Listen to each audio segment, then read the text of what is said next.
Hi అండి, అందరికీ నమస్తే. సంకటహర చతుర్థి వ్రత కథ. జ్యేష్ఠ మాసంలో వచ్చే సంకటహర చతుర్థి, సంకష్టి చతుర్థి నాడు వినాయకుడిని భక్తి శ్రద్ధలతో పూజించి ఉపవాసం ఉండి రాత్రి చంద్రదర్శనం తరువాత వ్రతకథను తప్పకుండా వినడం పఠించటం వలన సమస్త విఘ్నాలన్నీ తొలగిపోతాయి. ముఖ్యంగా ఆర్థిక సమస్యలతో బాధపడేవారు సంకష్టహర చతుర్థి రోజున స్వామివారికి పూజ చేసి ఉపవాసం ఉండి వ్రతకథను వినడం చదవటం వలన ఆర్థిక సమస్యలన్నీ తొలగిపోయి అష్టైశ్వర్యాలు సుఖ సంతోషాలు చేకూరుతాయని భక్తుల యొక్క నమ్మకం. సంకటహర చతుర్థి వ్రతకథ గురించి చెప్పిన వారికి, విన్నవారికి, వినిపించిన వారికి వారు తెలిసి తెలియక చేసిన తప్పులన్నీ, పాపాలన్నీ నశించిపోయి ఆ విఘ్నేశ్వరుని ఆశీర్వాదం కలుగుతుంది. పూర్వం ఒకానొకప్పుడు స్వర్గాధిపతి అయిన ఇంద్రుడు వినాయకునికి గొప్ప భక్తుడైన భృగండి అనే ఋషిని దర్శించి తిరిగి స్వర్గానికి వెళ్తుండగా ఒక ప్రదేశానికి రాగానే ఆయన విమానం అకస్మాత్తుగా ఆగిపోయింది. ఆ అద్భుతమైన కాంతికి ఆశ్చర్యపడితుడైన ఆ ప్రాంతరపు రాజు సురసేనుడు ఇంద్రుని వద్దకు వచ్చి విమానం ఆగటానికి గల కారణమేమిటి అని అడిగాడు. ఇక పూర్తి కథలోకి వెళ్లే ముందు అందరూ కూడా ఆ విఘ్నేశ్వరుని తలుచుకుంటూ భక్తితో ఓం గం గణపతి అయిన నమః అని కామెంట్ చేయండి. మీరు కోరిన కోరికలన్నీ వెంటనే నెరవేరుతాయి. పూర్వం మధ్యదేశంలో సూరసేనుడు అనే ఒక మహారాజు ఉండేవాడు. సర్గుణవంతుడు, పరాక్రమవంతుడు అయిన ఆ మహారాజు ప్రజల్ని ధర్మబద్ధంగా పరిపాలించేవాడు. అతని భార్య మహాపతివ్రత, సౌందర్యవతి. ఒకనాడు సూరసేనుడు ఉద్యానవనంలో విహరిస్తూ ఉండగా ఆకాశంలో వెళుతున్న ఒక విమానం కనిపించింది. దివ్యమైన కాంతితో ప్రకాశిస్తున్న ఆ విమానంలోంచి ఒక మధురమైన గానం అతడికి వినిపించింది. ఆ గానం ఎవరిదో కనుక్కొని రమ్మని తన దూతల్ని పంపించాడు. వారు అక్కడికి వెళ్ళేసరికి హఠాత్తుగా ఆ విమానం నేలకూలింది. దూతలు తిరిగి వచ్చి ఆ విషయాన్ని రాజుకు తెలియజేశారు. సూరసేనుడు వెంటనే మంత్రులని వెంటబెట్టుకుని విమానం కూలిన ప్రాంతానికి వెళ్ళాడు. ఆ విమానంలో దేవరాజు, ఇంద్రుడు, అతని పరివారము ఉన్నారు. వారిని చూసి ఆశ్చర్యపోయాడు. రథం దిగి వారికి భక్తితో నమస్కరించి, దేవేంద్ర, అమరలోకాధిపతివైన నీ దర్శనం భూలోకవాసులకు కలగటం ఎంతో దుర్లభం. మీ వంటి మహాపురుషుల దర్శనంతో నేను, మా రాజ్యం ఎంతో పావనమయ్యాము. ఎంతో పుణ్యం చేసుకుంటే తప్ప మీలాంటి దేవరాజుల యొక్క దర్శనం మాకు లభించదు. ఇంతకీ దేవేంద్ర, మీ విమానం ఇక్కడ కూలిపోవటానికి కారణమేమిటి? చెప్పదగినటువంటి విషయాలు అయితే చెప్పండి అంటూ వినయంగా అడుగుతాడు. అందుకు దేవేంద్రుడు, సూరసేన, మా విమానం నీ నగరం మీదకి రాగానే కుష్టి వ్యాధి గ్రస్తుడైన ఒక మహాపాపి చూపు మా విమానం మీద పడింది. అందుకే ఇది నేలకూలింది అని అన్నాడు. అప్పుడు సూరసేన మహారాజు ఇంద్రుడితో, దేవేంద్ర, మీరు నా రాజ్యంలోని పౌరుడి కారణంగా విమానం కూలిపోయి ఇక్కడ నిలిచిపోయారు.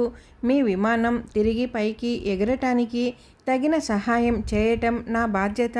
కనుక నేను ఏం చేస్తే మీ కార్యం నెరవేరుతుందో తెలియజేయండి అని ప్రార్థించాడు. అందుకు దేవేంద్రుడు, మహారాజా, మీ నగరంలో ఎంతో గొప్పదైన సంకష్ట చతుర్థి వ్రతాన్ని ఆచరించిన వారు ఎవరైనా ఉన్నారా?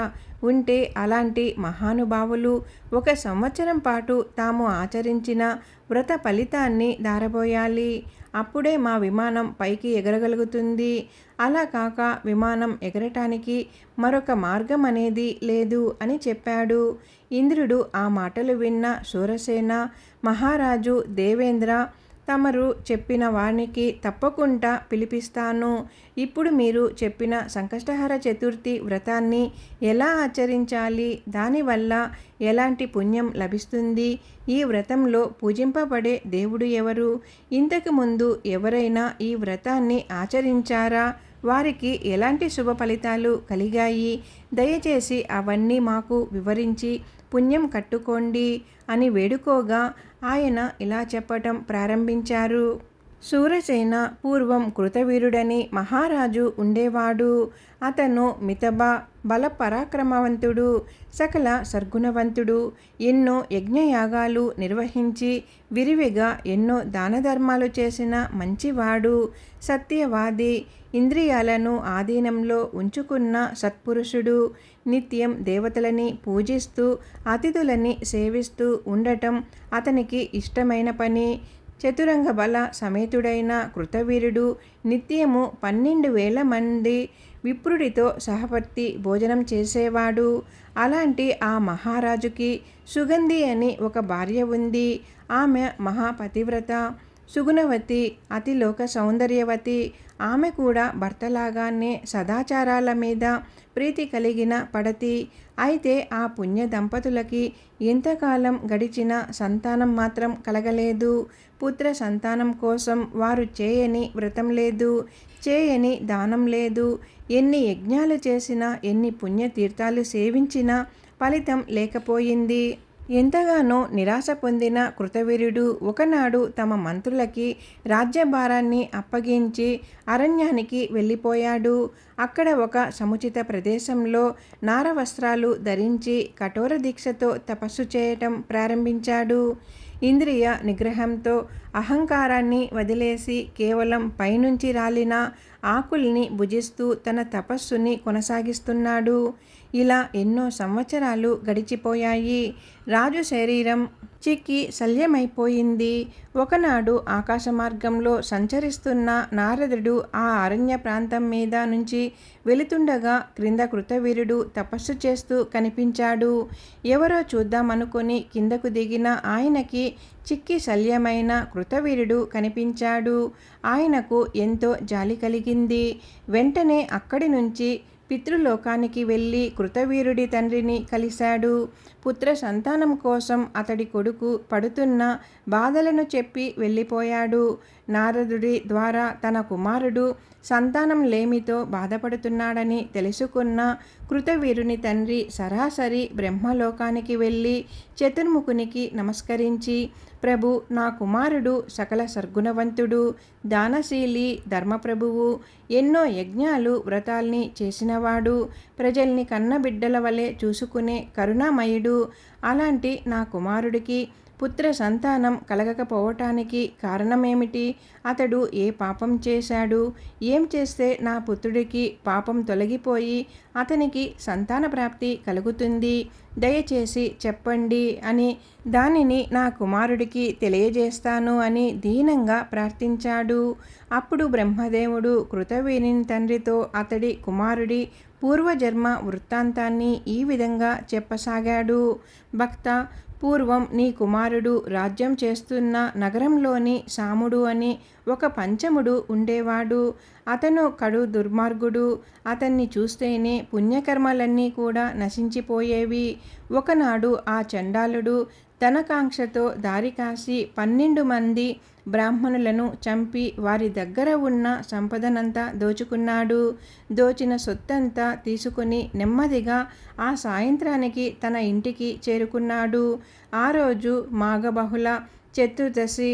చంద్రుడు ఉదయించే సమయానికి ఇంటికి వచ్చిన సాముడు తన కుమారుడిని గణేశ గణేశ అని పేరు పెట్టి పిలిచాడు. కొడుకు బయటకు వచ్చి తండ్రి దోచిన సొత్తును పట్టుకొని లోపలికి తీసుకొని వెళ్ళాడు. ఇద్దరూ కలిసి కడుపు నిండా భోజనం చేశారు. కొన్నాళ్ళకి సాముడు మరణించాడు. సాముడు పరమ పాపి అయినప్పటికీ అతన్ని తీసుకొని వెళ్ళటానికి వినాయకలోకం నుంచి దూతలు వచ్చారు.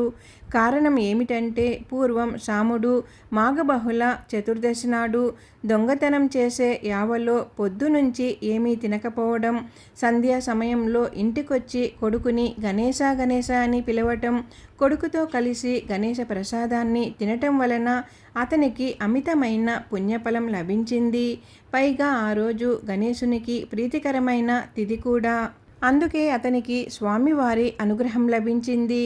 ఈ విధంగా దూతలు తెచ్చిన విమానం ఎక్కి సాముడు గణేశ లోకానికి చేరుకున్నాడు.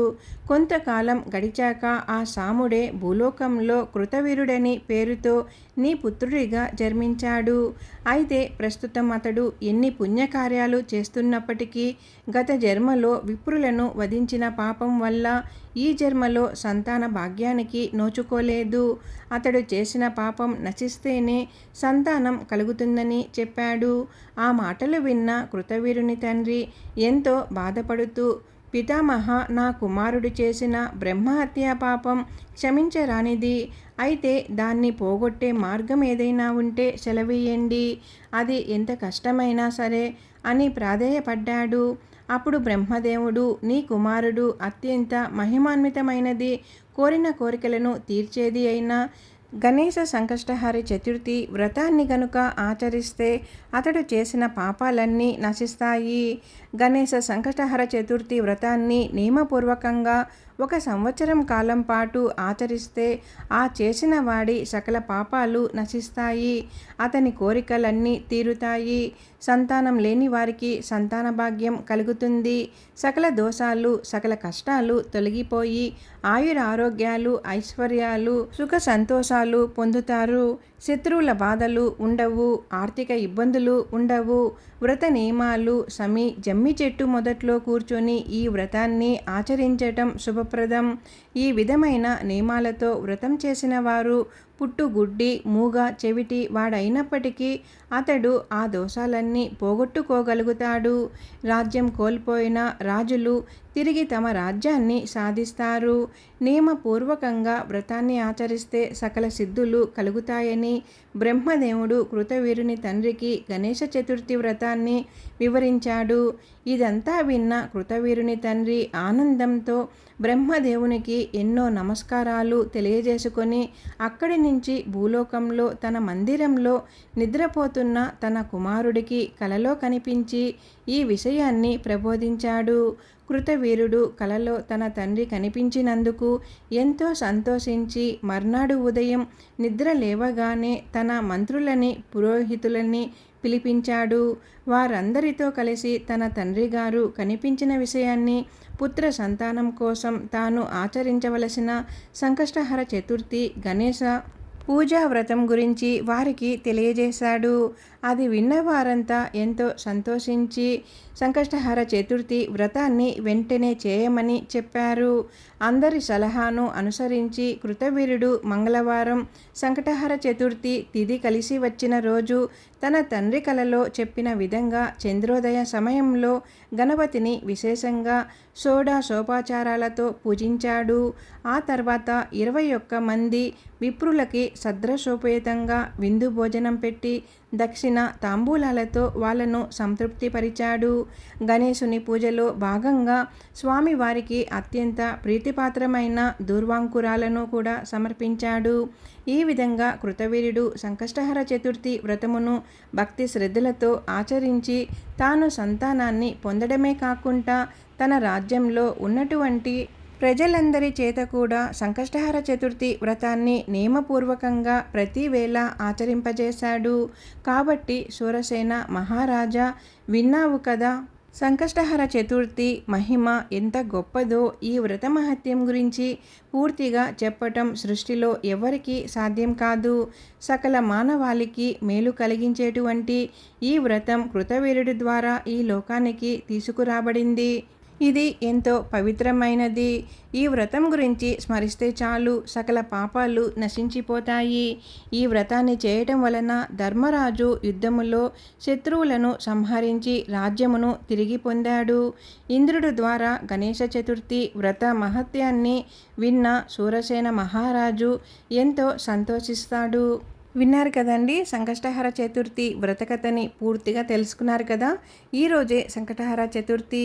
ఈ రోజున సాయంత్రం చంద్రోదయం సమయంలో స్వామివారికి అంటే విఘ్నేశ్వరునికి పూజ చేసి చివరిగా వ్రతకథను ఎవరైతే చదువుతారో వారికి సకల శుభాలు చేకూరుతాయి.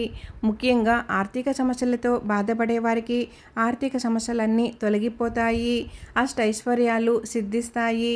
ఈ వీడియో మీకు నచ్చినట్లయితే ఛానల్ సబ్స్క్రైబ్ చేసుకోండి, లైక్ ఇవ్వండి. ఓం గం గణపతి అయిన నమః అని కామెంట్ చేయండి. ఆ గణేశుని ఆశీర్వాదం ఎల్లవేళలా మీకు మీ కుటుంబానికి ఉంటుంది. మన ఛానల్ కొత్తగా చూస్తుంటే ముందుగా మన ఛానల్ సబ్స్క్రైబ్ చేసుకొని ఛానల్లోకి వెళ్ళి మన వీడియోస్ అన్నీ కూడా చూడండి. ఎలా ఉన్నాయి ఏంటి అనేది కామెంట్ చేయండి. ఓం గం గణపతియే నమః. ఓం గం గణపతియే నమః. ఓం గం గణపతియే నమః. ఓం జై గణేశ.